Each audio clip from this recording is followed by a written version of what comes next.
The Lord brought me to the whiteboard, which means work is happening. I ended up writing my 2026 commitments the other day. Currently, there are 3. Today, I ended up writing my word for the year, which is convergence. And the definition of convergence is the act of multiple things coming together. Interestingly enough, my word for 2025 was multiply.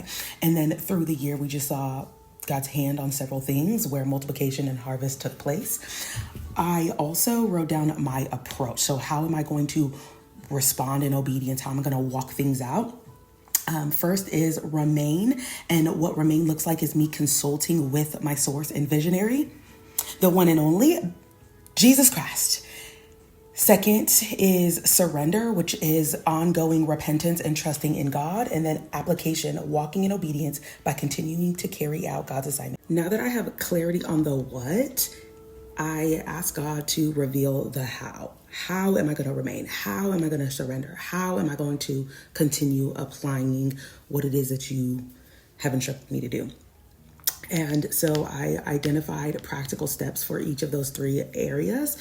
When it comes to remain, this is continuing to learn, study, research, and document. It's one thing to get the information.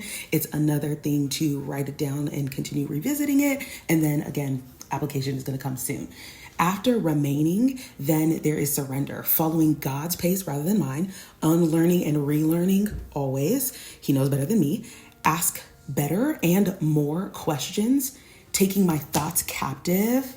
I'll dive into that later. And then when it comes to the application, there's specific ways that God has called me in this season, and that is to write, teach, and partner with others, going back to teaching and writing. As I surrender, trust, and walk in a radical obedience with the Lord, this is how I plan to tackle 2026.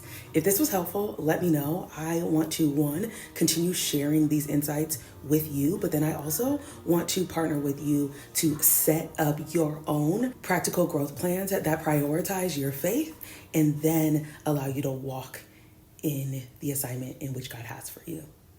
But your faith is first because it's fundamental. Talk soon.